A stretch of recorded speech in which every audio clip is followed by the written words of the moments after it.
आज शिवसेना पक्षप्रमुख माननीय उद्धव साहेब आणि मनसेचे प्रमुख माननीय राज साहेब हे दोघेही त्या ठिकाणी आज जवळपास बराच वेळ चर्चा डिस्कशन चाललं होतं त्यांचा जागा वाटप वगैरे असं आम्ही अंदाज काढतो.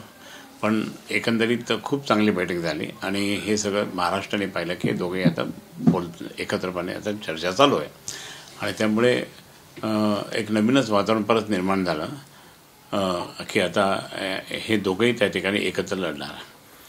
त्याचं कारण असं आहे की ज्यावेळेस हे आपले केंद्रीय मंत्री जितेंद्र सिंग हे स्वतः म्हणतात की नाही बॉम्बे चाहिए हमें, मुंबई नाही चाहिए.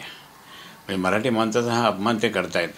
पण दोन्ही नेत्यांनी त्या ठिकाणी लगेच घेतलं आहे की आता या दृष्टिकोनातून आपल्या सर्वांना त्या ठिकाणी याचा बंदोबस्त करावा लागेल. हे एखाद्या वेळेस महाराष्ट्रातून मुंबई बाजूला करतील ते करण्याचा दावा त्यांचा होता. पण शिवसेना प्रमुख नेहमी सांगायचे मुंबईला मी तोडू देणार नाही. ज्याने मुंबई तोडण्याचा प्रयत्न केला मी त्याला नख लावेल त्याला याला. आणि म्हणून हे जर म्हणजे आता परत ते साहेब नसल्यामुळे आता परत त्या ठिकाणी सुरुवात जर करत असेल तर मराठी माणसाची मुंबई आहे, कामगारांची मुंबई आहे. संयुक्त महाराष्ट्र आंदोलन खूप मोठ्या प्रमाणात झालं.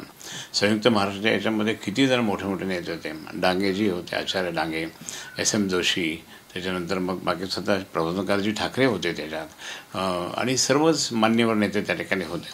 पण हे सगळं असताना सुद्धा त्या ठिकाणी त्यांना असं वाटतं की हे सगळं परत उकरून काढतील परत आपला हे. पण कशाला बोललात तुम्ही बोललात कशाला? तुम्ही त्या मंत्रावर बोललं पाहिजे की तो का बोलला. पण ठीक आहे ते बोलले बरं झालं. आम्हाला तो त्या दृष्टिकोनातून आम्हाला परत मराठीचा वाचा बोलावं लागेल. मराठीची भूमिका त्या ठिकाणी स्पष्टच करावं लागेल आणि ती स्पष्ट करण्यासाठी त्या ठिकाणी त्यांनी हे दोघंही एकत्र बसले आणि मुंबई महापालिका आणि बाकीच्या महापालिकेच्या दृष्टिकोनातून हा महत्त्वाचा मुद्दा आपोआप आला आणि तो आपोआप येऊन त्या ठिकाणी निश्चितच त्या प्रश्नावरूनच त्या ठिकाणी महाराष्ट्राचं मराठी वातावरण परत सुरू होईल. सर, गुलाबराव पाटील आहे शिंदे गटाचे नेते, ते असे म्हणले होते की 1 डिसेंबरला घराबाहेर झोपा, लक्ष्मी येईल. या दुसऱ्या वक्तव्यानं त्यांनी आता पुन्हा त्याच्यात सुधारणा केली की मला तसं म्हणायचं नव्हतं. मी लक्ष्मी बोललो. लक्ष्मी काय नोटा होतात का? लक्ष्मी माय बहीण पण असते. TV वाले काही दाखवतात. नाही तसं टीव्हीवाल्यांना दोष काय द्यायचा? चॅनलचे ते इतके म्हणजे आपल्याला प्रसिद्धी देतात. त्यांच्यावर बोलण्याचं काय म्हणा. तुम्ही जे बोललात त्यांनी दाखवलं आणि तुम्ही जे बोललात ते बरोबर बोललात की हे जर असं असेल तर म्हणजे लक्ष्मीसाठी बाहेर झोपा वगैरे. अहो तुम्ही आत्तापर्यंत हेच काम केलं ना. या सगळ्यांनी ते एक चुकून निवडून आलेले खासदार आहे भुमरे, त्यांनी तर सगळं उत्मात केला. सगळे आमच्या याद्या कुठून घेतल्या माहीत नाही. त्या सगळ्या याद्याच्या घरी तुमचा मुलगा जाऊन प्रत्येक ठिकाणी पैसे वाटप केले. 5 उमेदवार आहे का, 5 तुमच्याकडे मतदार आहे का, हे घ्या 25,000, हे घ्या इतके हजार, हे असं वाटले. आणि मुख्यमंत्र्यांनी तर त्या ठिकाणी तत्कालीन मुख्यमंत्र्यांनी तर त्या ठिकाणी 11 तारखेला रात्रीच्या वेळेस त्या ठिकाणी स्पेशल प्लेन घेऊन आले आणि त्याच्यामध्ये 40 कोटी रुपये आणले होते. आणि नंतर सगळ्यांना बसवलं, तुम्ही पण खर्च करा, तुम्ही यांना सांगितलं तुम्ही खर्च करा नाहीतर हे. आणि ते पैसेसुद्धा वाटप अगदी पोलिसांच्या मार्फत त्या ठिकाणी सगळे सिक्युरिटी त्या ठिकाणी पैसे वाटण्यात आले. मग हे जर असं असेल पैसे वाटून येत असेल ते काय कामाचं? आता कुठे ते खासदार दिसतात करी का समाज जगाला? मग आता हे कुठे बाकीचे लोक नाही. म्हणजे तुम्ही जो पैसे देतो ना तो म्हणतो मैंने पैसे दिया, आपको काही काम करण्याची जरूरत नाही असं म्हणतो. म्हणजे जनतेचं नुकसान होतं की नाही.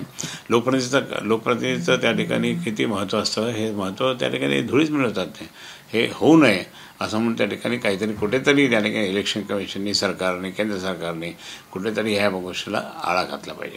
शिंदेगड अस्वस्थ आहे प्रचंड. शिंदेगड प्रचंड अस्वस्थ आहे. शिंदेगड इतका अस्वस्थ आहे की ते जाऊन आले तिकडे दिल्लीला पण हात हलवत आले, बाकी काय नाही. आणि त्याच्यामुळे ते शिंदे गट अस्वस्थ असल्यामुळे शिंदे गटामध्ये जे इन्कमिंग होतं ना ते थांबलं. ते सगळे बाकीचे कोणी भाजपकडे चाललं आहे. अरे यांचं काय खरं काय, हे आहे इकडं जाऊ असं चाललं. त्यामुळे मी हे सांगेन की शिंदे गटात आता प्रचंड नाराजी आहे. आपसात भांडणं आहे. आपसात त्या ठिकाणी भांडणं करून त्या ठिकाणी पुढे हे करतायत. म्हणून माझं असं म्हणणं आहे की आता शिंदे गट संपत आलेला आहे. फूट पडेल त्यांच्या फूट पडेल. फूट पडेल. मी मागेच सांगितलं होतं एका बाईटमध्ये की जवळपास 20-22 आमदार हे फुटणारच आहे आणि ते भाजपमध्ये जॉईन होतील आणि तेही सामंतांच्या नेतृत्वाखाली. हे जगजाहीर आहे. तर त्यामुळे ही तयारी चालू आहे त्यांची. ते कुठं लपत नाही, कुठल्याच गोष्टी लपत नाही. हे जे केलं ते खरंच आहे.